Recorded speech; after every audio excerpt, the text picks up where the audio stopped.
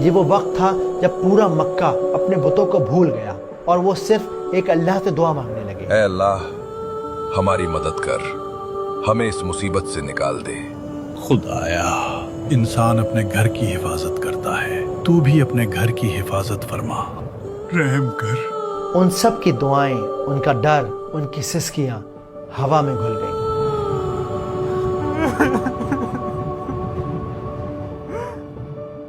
اور پھر وہ سب اللہ کے گھر کو اس کے حوالے کر پہاڑوں پر چلے گئے. او میرے اللہ، تیرا گھر کعبہ تیرے حوالے.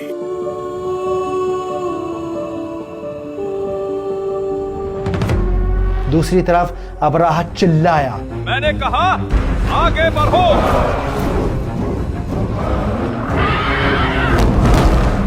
اس کے فوجی چیخے، ختم کر دو.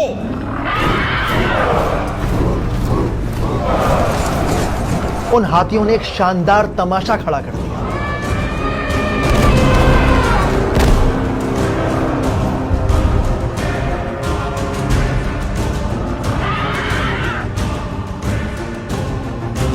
مگر سب سے بڑے ہاتھی محمود نے آگے بڑھنے سے انکار کر دیا. وہ وہیں زمین پر بیٹھ گیا.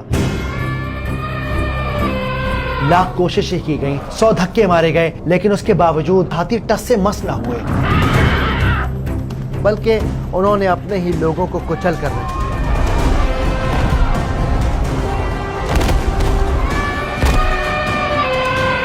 جب ان ہاتھیوں کو واپس الٹا چلایا جاتا تو وہ دوڑنے لگتے، لیکن جب انہیں مکہ کی طرف، کعبہ کی طرف ڈھکیلا جاتا تب وہ زمین پر بیٹھ جاتے.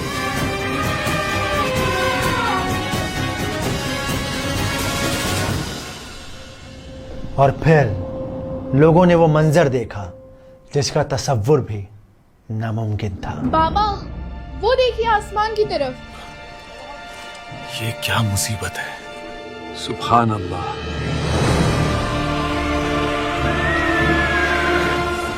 دیکھتے ہی دیکھتے لاکھوں پرندوں نے آسمان کو ڈھک لیا.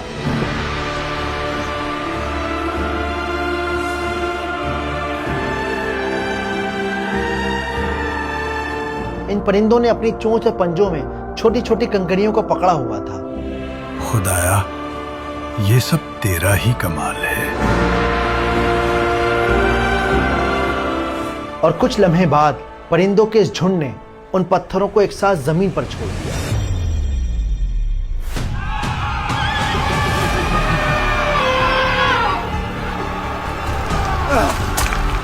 آسمان سے ہزاروں چھوٹے چھوٹے پتھر برسنے لگے.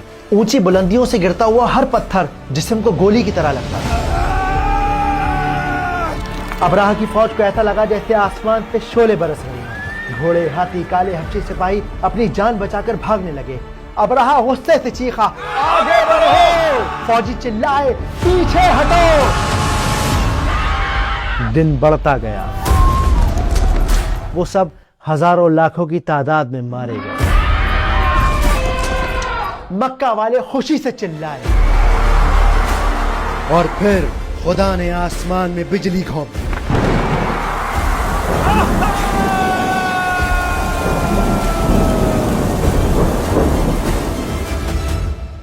ابراہ کی ساری طاقت مٹی میں مل گئی. اللہ نے ان سب کو کھائے ہوئے بھوسے کی طرح کر دیا.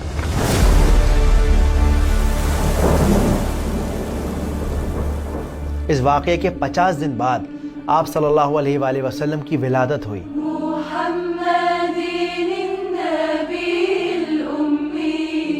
ایک حدیث میں آتا ہے کہ مکہ والے اس واقعے سے اتنے زیادہ متاثر ہوئے کہ اگلے 10 سال تک انہوں نے صرف ایک اللہ کی عبادت کی، اپنے کسی بت کو نہیں پوجا.